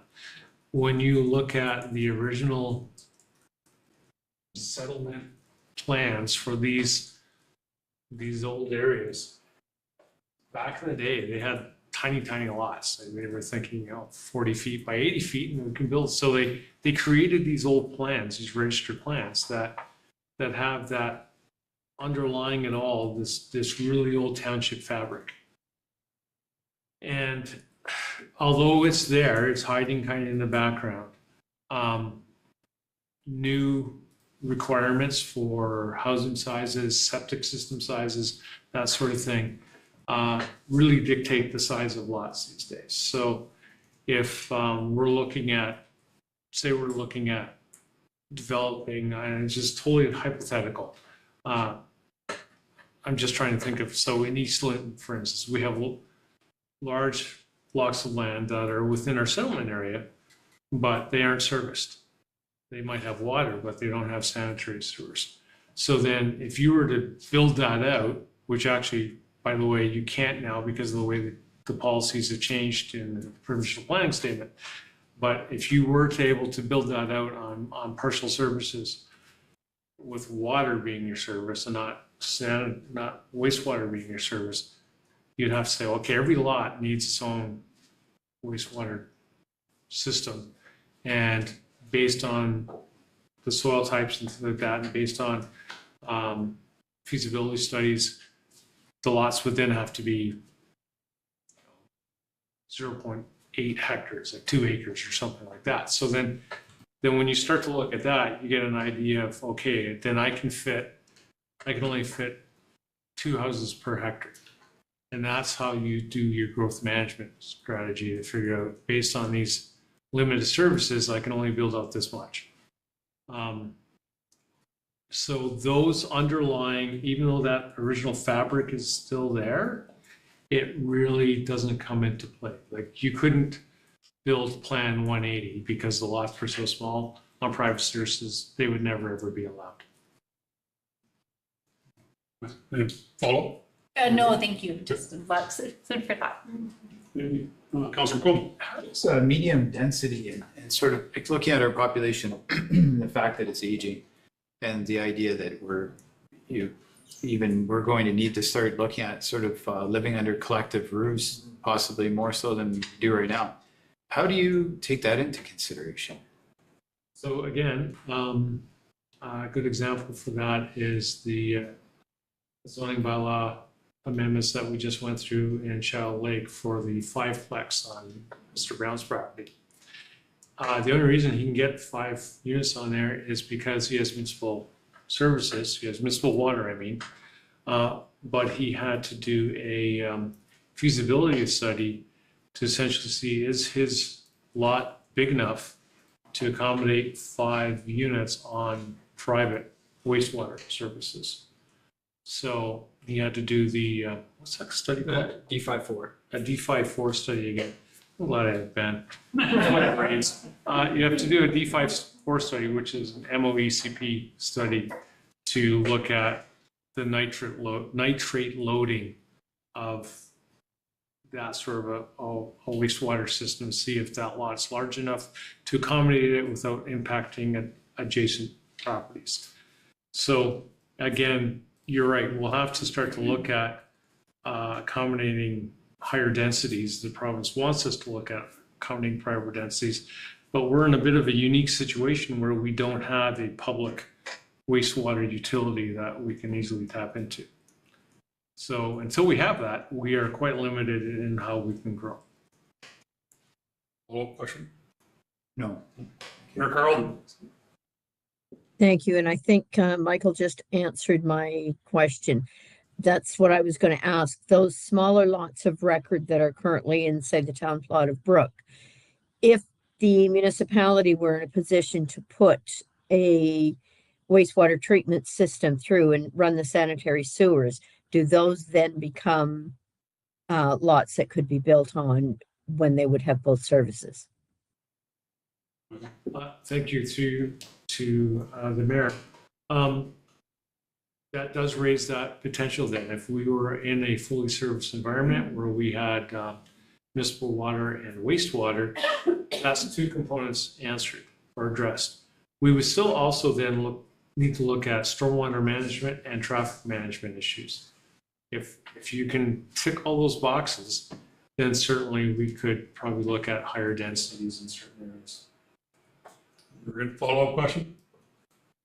Okay, very good. Yes, Sorry, don't hit me. I may have missed it, I apologize if I did, but when will the zoning bylaw be updated then, now that, once the official plan gets approved? Are we looking at next term of council realistically? Yes, and through Mr. Chair, again, to Councillor Coburn. We've chatted about that too. So once the official plan is created, the province says you have 5 years to bring your zoning bylaw into compliance with your new official plan. So this new zoning bylaw would definitely be a next term of council project. Thank you. very good. It's really a catch-22. They want us to grow as a township. Without services, we won't grow. So without the services, we need funding. So it's a real catch-22 how we're going to get to this point. But yeah, you can see where the services piece is everything, and that costs money, and that takes money. So interesting days ahead for sure.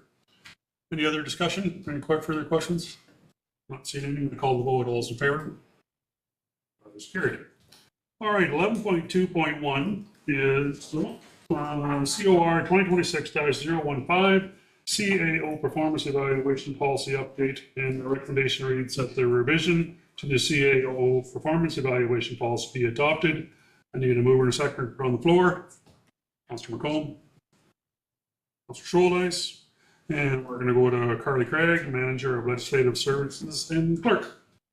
Thank you, Mr. Chair. Through you, firstly, I will acknowledge that CAO performance evaluation is not my area of expertise, but I have done my best, and I am more than happy to take any questions. So the report recommends adopting revisions to the CAO performance evaluation policy to address some of the concerns that were raised by council and to better support a collaborative and effective evaluation process. For reference, the current policy was last updated in March of 2024. So as we all know, we hired a new CAO in October of 2025. We engaged in a closed session discussion for a mid-year review of performance, which was held on April 1st of 2026. During that discussion in closed session, council identified some shortfalls with the existing policy, particularly around the structure and collaboration opportunities. So discussions on the policy itself need to be had in closed session, which is the substance of this report. So some of the key issues that I identified when I was going through it as well is that the policy really falls silent on when an initial evaluation should occur in the CAO's employment. There's also a bit of a challenge with doing mid-year reviews before a goal-setting exercise has actually been completed. The existing timelines are difficult to achieve, particularly where we're in transition periods with CAO leaving and a new CAO starting. So to address some of these challenges, it's recommended that we make some revisions to introduce an initial performance evaluation within the first 6 months of employment.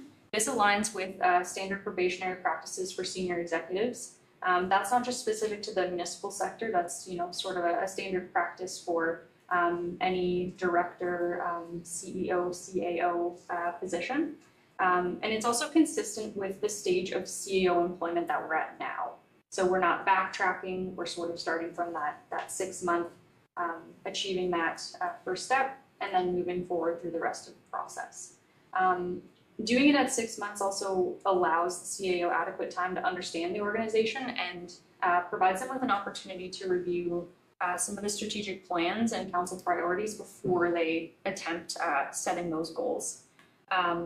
Going along with that, it helps to ensure that the goals are realistic, timely, and established in an appropriate sequence in the CAO evaluation process, because you don't want to, have a conversation about performance without those goals being set, and vice versa.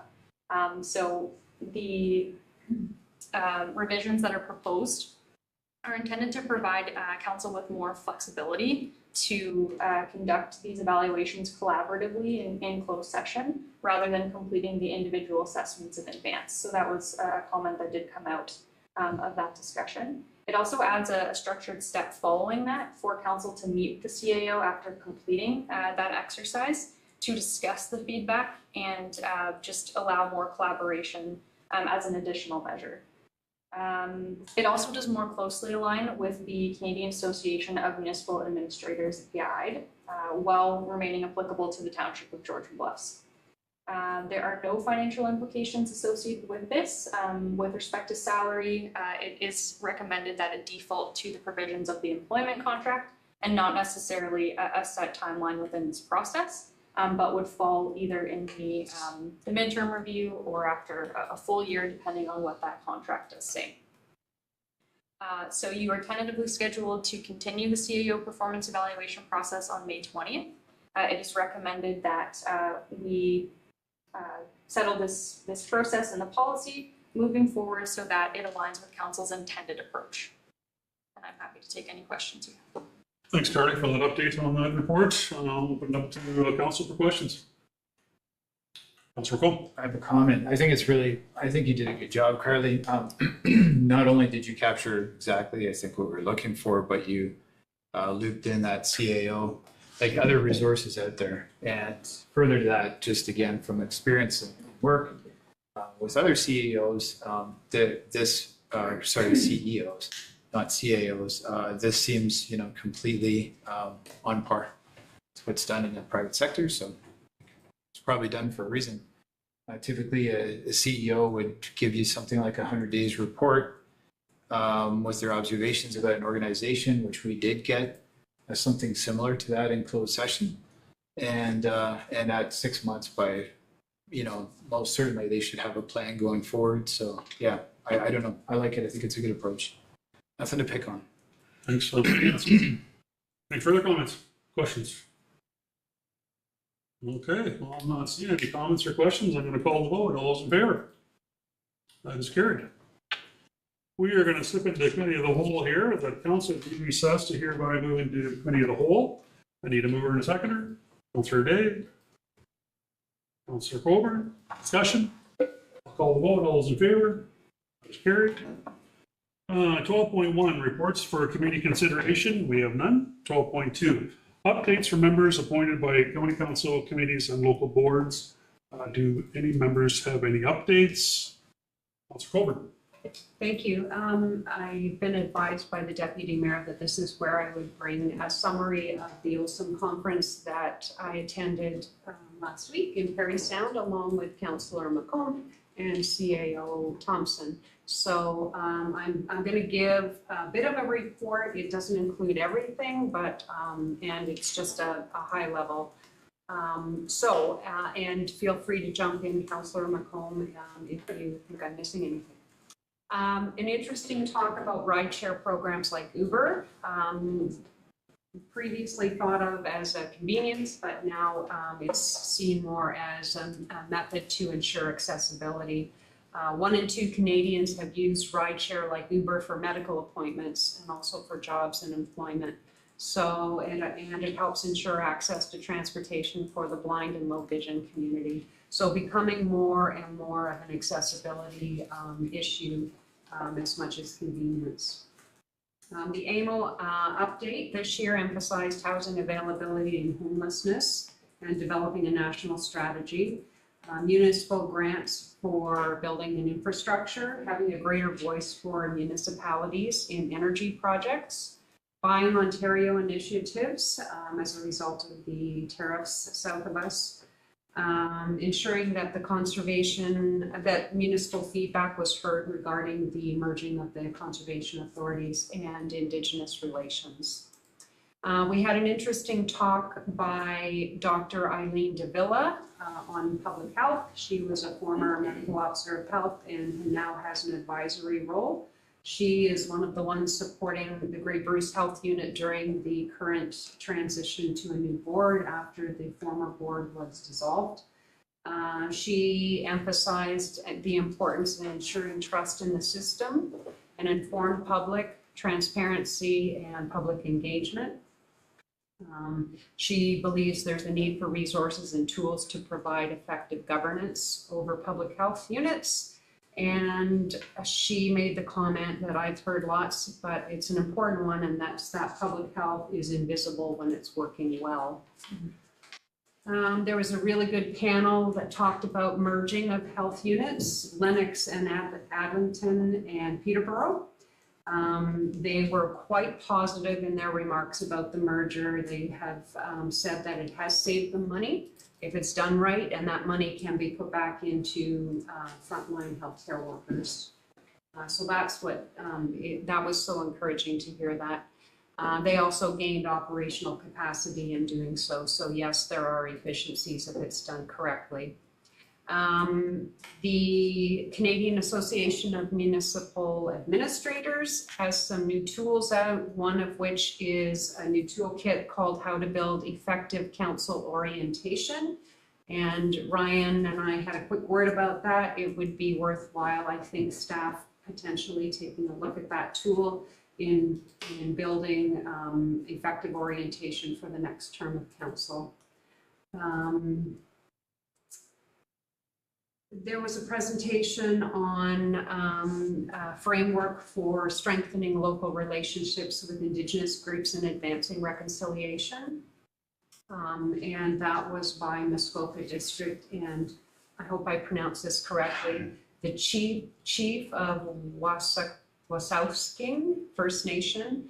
Obviously have developed a really close working relationship, and they were a really good example of how things can work well when you take the time to build those relationships. More information on the homelessness crisis. The report that came out last year, Municipalities Under Pressure, has been updated with a follow-up report this year, Municipalities Under Pressure 1 year later. More bad news, seeing sharp increases in homelessness and a 30% increase in rural Ontario, where homelessness is more pronounced in rural areas, the north, and Indigenous populations. It is projected to double by 2035 if all remains the same. Good presentation on the role of public libraries, moving to Center for Civic Life and Community Hubs. Some libraries hiring social workers to work in the libraries and mental health workers. So really thinking outside the box and using that space for more of a multi-use center. Aird Bearless presented on strong mayor powers. Most of us have heard that presentation, much of the same concerns that we've heard already. Lots of information, almost so much information that I find I have to keep rereading the new powers that strong mayors have. For example, the mayor can now direct staff to do research and gather information, but that direction must be recorded with a written record being held by the clerk and CAO. So I always learn something new when I hear about that kind of new legislature. So that is it. And if I have missed anything important, feel free to jump in, Ryan and PJ. No, thanks for taking the time to go to OSIM there. I'm sure it was a good conference. AJ got Good, yeah, it was a really good conference. Yeah, I'll add some things for sure. On the reconciliation piece, one of the interesting takeaways was that they talked really honestly about how the process has gone and how long it's gone. And one of the things that stood out was that they always meet, no matter what, they always meet. And so it's taken a very long time, but as the chief said, you know, a lot of trust needs to be built, and trust is built face to face. And so even when you're not agreeing or not going somewhere together, you still need to keep getting together and talking through it. And so, yeah, that was an excellent presentation. It was really, honestly, it was really heartfelt. There was a civility concern raised, which was interesting, especially with the election coming up. Elected officials and staff are increasingly on the receiving end of harassment and abuse. And so it's just something to keep in mind for municipalities going into the election, especially with regards to social media, which takes me to the next piece, which was communications. Some of the municipalities that we heard from were saying that it's really important right now for municipalities to be over communicating, because if you aren't filling the void of real news out there, social media news will take over and fill it for you. And that was really intelligent, because we see a lot of that. We see a lot of Facebook news and a lot of fake news, like real legit fake news out there. And again, their point was, and it was a really, really neat story, really neat panel that brought it up. It was about sidewalk repair and repairing an entire downtown over the course of 3 years. And so you get a lot of people who get upset about that. And of course, where do they turn? They turn to social media. And the township had done an amazing job of showing the progress. Even if there was no progress over the course of a week, they go on and do a funny video about how they had been rained out. And the point is, you can't make things up and fill the space when the truth is out there for everybody to read. You can certainly discuss the truth, but you can't make it up. The homelessness piece, something that stood out to me was the Indigenous Ontarians are 13% of our homeless population, and yet they're only 3% of our population. So there's a real equity issue there, and that's like I say, that's a bit of a wake-up call to all of us, I think. Lastly, I was saying to the deputy mayor before this meeting today that it almost seemed, and maybe you'll agree, Councillor Coburn, but it almost seemed like everybody had sat down and shown their presentations to each other, because there was such a common thread. And the common thread seemed to be the province, downloading responsibility without downloading any money, which it's tough, but it's true. Public health, homelessness, housing, infrastructure, all these things that are really increasingly being placed on municipalities to figure out. And rural doesn't mean protected. So a lot of the urban trends are hitting the small, rural municipalities like us. And then collaboration is what moves things. And what was interesting was I was thinking back about your report from Good Roads, and sort of collaborating with other municipalities is really sort of going to be the future. And that was the message through pretty much everything that we heard, was you've got to find a way to fund it. In fact, the keynote speech said, I believe it was the keynote speech, where she said, it's an important fact that nobody's coming to save you. You are the Calvary. You've got to save yourself. So in doing so, collaborating with our neighbors and figuring out ways to work together seems to be the message of the day. So yeah, those were just some extras, and thanks. And the others, It's pretty hard to follow up with the two councils. I think they basically walked you through every session that we experienced. It was a really interesting conference. It was lovely to go to a smaller center. My observation at the time was, going through Parry Sound, thinking ahead. Why couldn't we do this? Why couldn't we host an OSIM at some point in the world and showcase our township too? So my first time at OSIM, really good experience, some really great speakers.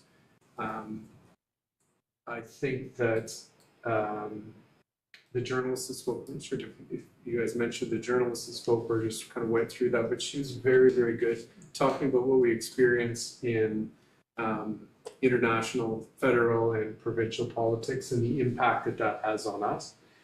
Some of the conversation, and that folded into some of the incivility that we experience. And we sometimes think about, when we think of incivility, we think, well, does this mean somebody standing at the front ranting and raving about taxes or garbage, or are they yelling at our staff? It's really about some of the general incivility that we experience in the world, and just, you know, how media has changed and how people interact with each other. So really interesting taking it from a really macro scope and bringing it back home too. So great opportunity to get away together, great opportunity for exploring some of these things with the speakers. Thanks to the three of you for going to OSIM. It was a great report. Well, I know when I attended OSIM last year, it was in Collingwood, right? So it was close to home and great discussion too. So great. Any other updates from anybody? Councillor Day? Yeah, I can speak, and maybe Mr. Winters would like to join in to speak a little bit about our last Grace Level Conservation meeting. You may remember a while ago somebody tried to sell part of Highwood Conservation Area. They were unsuccessful in their attempt. It wound its way through the court system, and Grace Level Conservation Authority will receive all legal costs back from that whole legal battle. The building is on track as well. We got to go for a tour after our last meeting, and it looks very beautiful. And it's good to hear that it's still on schedule and going smoothly, and it will be nice to get the staff back in and out of the offices where they are at the moment. And of course, there's the big one with the ongoing movement towards amalgamating the conservation authorities. Bill 97 received royal assent on April 24th. So that means the merges, unless that bill is repealed or parts of that bill are repealed, this will go ahead. The conservation, at our meeting, we spoke about how there is still room to express our concerns, and it's also time for the staff to start looking at how to, as you mentioned, if we're going to merge, then we need to merge right. So it's also time for the staff to start looking at how to make the best of the situation.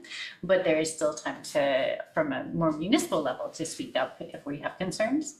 Some of the things that need to be sorted out still include the levy. If we're moving from municipal representation at the board, if we're moving to county representation at the board level instead of municipal representation, then will the municipalities pay the county, and the county will pay the levy, or how will that all work out? That remains to be seen. There's also a transition committee that is being set up with one member from every board, and that position will continue until the new year, even if that person is not reelected. So there's a quirky little piece of that in there just to keep some stability, because all of this is planned to be implemented in early 2027. So there's a very quick timeline. I don't know if you want to add anything. I think you hit on all the major topics there, but it is local representation is gone. The board members will consist of county representation. County will look after the levy, but the levy will be proportioned by the new conservation agency overseeing it. Will then tell what your payments are going to be. So it'll be interesting on how that works down and what the final cost will be. And sorry, keep going. No, I think that's all we've got. But yeah, and they're going to set up a transition committee. And again, that's one member of the board, which we assume will probably be the board chair that'll do that. And that goes until February 2027, when the new board and everything takes effect. The conservation authorities are being requested to have their budgets completed by October of this year, before the amalgamation. So there's a push on to get the budgets implemented and passed at the local board level before the transition, which is a bit of an alarm, but we'll see where that goes. All right, very good. Thanks, Councillor Day and Councillor Winters. Any further reports? You're a good, Mayor. Okay, very good. All right, we're going to return back to council, and the recommendation reads that the committee of the whole meeting be adjourned and that council be resumed at, I'm going to say 7 p.m. Need a mover and a seconder. Councillor Scholz, Councillor Coburn, any discussion? I'm going to call the vote, all in favor? All right, we're back in council.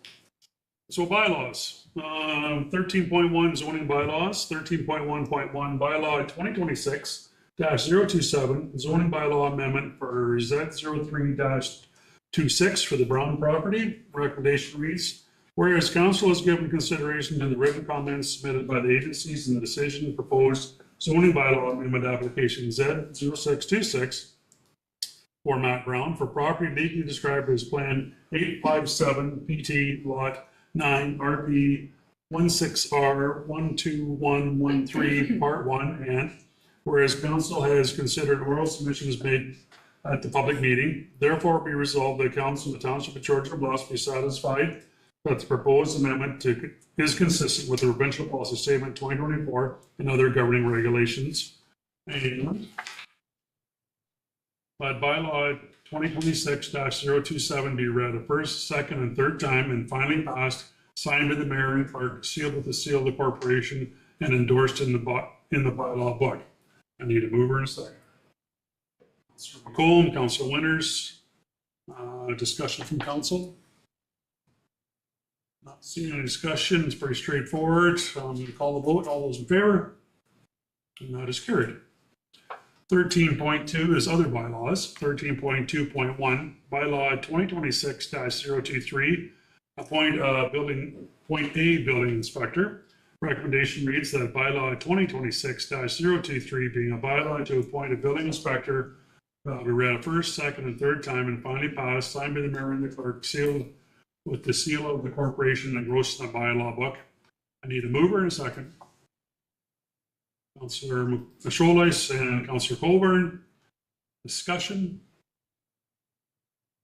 I'm going to say there's no discussion. Okay, I'm going to call the vote then. All those in favor? And that is carried, and welcome Alicia to the team. We are on unfinished business. There is none. New business, there is none. Notice of motion or notice of discussion. Does any member wish to provide a notice of motion or notice of discussion for inclusion on our next council agenda? I'm seeing none. Closed sessions, we have none. Confirming bylaw reads the bylaw number 2026-028 being a bylaw to confirm the proceedings of the council on May 6, 2026 be read the first, second, and third time, finally passed, signed by the mayor and clerk, signed with the seal of the corporation, engrossed in the bylaw book. I need a mover and seconder. Councillor Gold. Councillor Scholz. Any discussion? We'll call the vote. All those in favor? And that is carried. Adjournment here. Council will meet on a regular schedule on special council meeting May the 20th at 2 p.m. and then a regular council meeting May the 20th at 5 p.m. If there is no further business, I will now call for adjournment of the meeting and that the meeting be adjourned at 7:02 p.m. I need a mover and a seconder. Councilor Winters, Councilor Day. Discussion. I'll call the vote. All those in favor? That is carried, and thank you. We are now adjourned.